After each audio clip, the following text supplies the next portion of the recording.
Hello friends, आज हम पढ़ने वाले हैं भारतीय न्याय संहिता। आई होप कि आप भारतीय न्याय संहिता के बारे में जानते होंगे। यदि नहीं जानते तो आपको शॉर्ट फॉर्म में बता दें। ये भारतीय न्याय संहिता आईपीसी की जगह ली है और इसे 25 दिसंबर 2023 को प्रवृत्त किया गया था और लागू 1 अप्रैल 2024 को किया गया था। आज हम भारतीय न्याय संहिता में उसकी परिभाषाएं पढ़ेंगे, जो कि ये परिभाषाएं उसमें काम आएंगी। जब आगे चल के भारतीय न्याय संहिता को पढ़ेंगे तो जो ये शब्द जितने इधर पे लिखे हुए हैं तो इनका वही अर्थ होगा जो इनमें बताया जाएगा। तो चलिए शुरुआत करते हैं।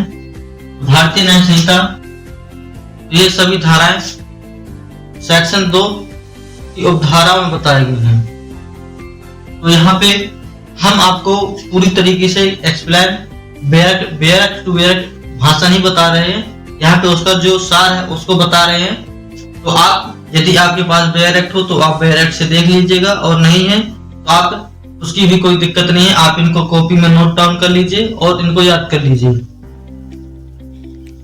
तो इधर पे है एक्ट कार्य, सेक्शन धारा 2 की उपधारा 1 में है कार्य। कार्य का मतलब वो होता है जो आम व्यक्ति करते हैं, आप कर रहे हैं, हम कर रहे हैं, वो सभी कार्य कहलाएंगे। धारा 2 की उपधारा 2 में है एनिमल, जीव जंतु। जीव जंतु का यहाँ पे वही मतलब है जो कीड़े मकोड़े, पशु पक्षी, सांप बिच्छू, ये सब जीव जंतु में आएंगे।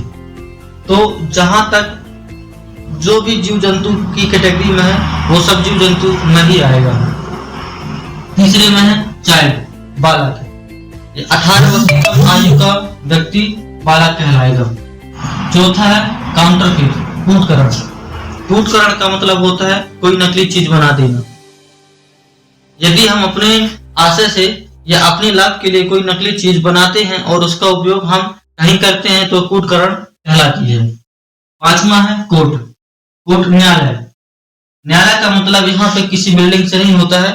न्यायालय का मतलब यहाँ पे होता है कि जहां पे कोई भी न्यायाधीश अपना न्यायिक कार्य करने लगे वह न्यायालय होगा।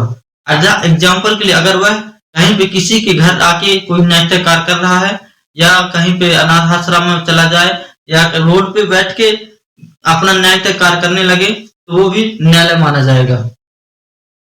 डेथ, मृत्यु का स्तर आशय केवल और केवल व्यक्ति की मृत्यु से होता है।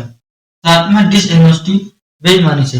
बेईमानी का मतलब है एक व्यक्ति को लाभ पहुंचाकर दूसरे व्यक्ति को नुकसान पहुंचा देना।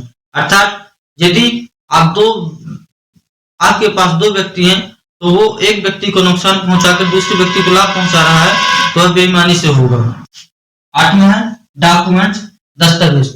दस्तावेज का तात्पर्य यहाँ पे वो है, चाहे कोयले से लिखी हुई कोई चीज हो, चाहे अक्षर हो, चाहे अंक हो, चाहे टेबल पे लिखी गई कोई चीज हो, दीवार पे कोई पेंटिंग हो, या ऐसी कोई भी चीज लिखी गई हो, बना दी गई हो, या बहुत साल पुरानी कोई भी चीज हो जिसे हम न्यायालय में साक्ष्य के रूप में उपयोग में लाते हैं, वह दस्तावेज कहलाती है। 9वां है फ्रॉडेंटली, कपटपूर्वक।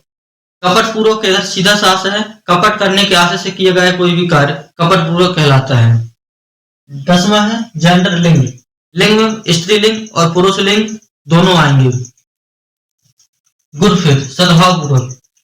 किसी को सद्भाव पूर्वक में की गई कोई बातें सद्भाव पूर्वक कहलाती हैं। अर्थात यदि हम कोई ऐसा कार्य कर रहे हैं जिसको नुकसान हो जाए, लेकिन हम वह अपनी सद्भावना से कर रहे थे, उसको लाभ देने के लिए कर रहे थे, उसकी हेल्प करने के मकसद से कर रहे थे, तो अगर उसका नुकसान भी हो जाता है तो वह सद्भाव पूर्वक मानी जाएगी। 12वां है गवर्नमेंट, सरकार। सरकार से इधर पे राज्य सरकार और केंद्र सरकार दोनों की सरकार से होगा। 13 है हर संशय। संशय का मतलब ऐसे किसी व्यक्ति को जो अपराधी है उसे कपड़ा, खाना, आवास देना और उसकी जरूरतों को पूरा करना, जैसे उसे हथियार देना, उसे गोला बारूद देना, या ऐसी कोई चीज देना जिससे उसका लाभ हो रहा है और दूसरे व्यक्ति को वह नुकसान कर सकता है, तो वह संशय कहलाता है।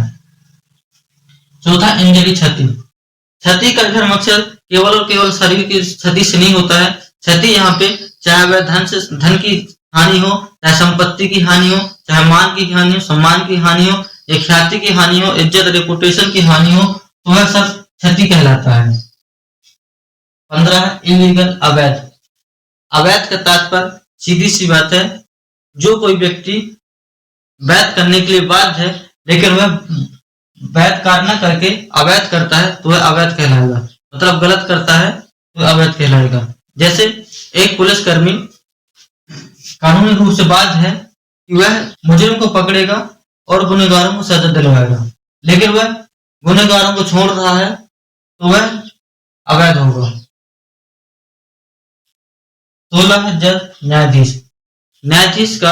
न्यायाधीश में वह व्यक्ति होगा जो वैध रूप से एग्जाम देके न्यायाधीश बना है, या इसके अलावा न्यायाधीश वो व्यक्ति भी कहलाएगा जो विधि रूप से उसे उपस्थित कराया गया है और वह न्यायिक कार्य कर रहा है, और उसका जो भी न्यायिक कार्य कर रहा है, जो भी न्याय दे रहा है, वह न्याय निर्णय उसका अंतिम हो जाए, या कोई कार्य करने से उसका जजमेंट निर्णय अंतिम हो जाए तो वह न्यायाधीश होगा। 17 है लाइफ, जीवन। यहाँ पे किसी भी मानव नर से जीवन अभिप्रेत है, अर्थात जब तक यह कह न दिया जाए कि यहाँ पे जीवन किसी जीव जंतु का भी है, तब तक वह जीवन सिर्फ और सिर्फ मानव के जीवन से माना जाएगा। 18 लोकालो, स्थानीय विधि। स्थानीय विधि वह विधि होती है जो किसी पर्टिकुलर स्थान के लिए बनाई जाती है। जैसे मध्य प्रदेश की कुछ एक अलग विधि होगी, उत्तर प्रदेश की अलग विधि होगी, यूपी की अलग विधि होगी, बिहार की अलग विधि होगी, ये सब स्थानीय विधि होगी। 19 मैन, पुरुष में 1 घंटे का जन्म बच्चा भी आएगा। यहाँ पे ये नहीं कहेंगे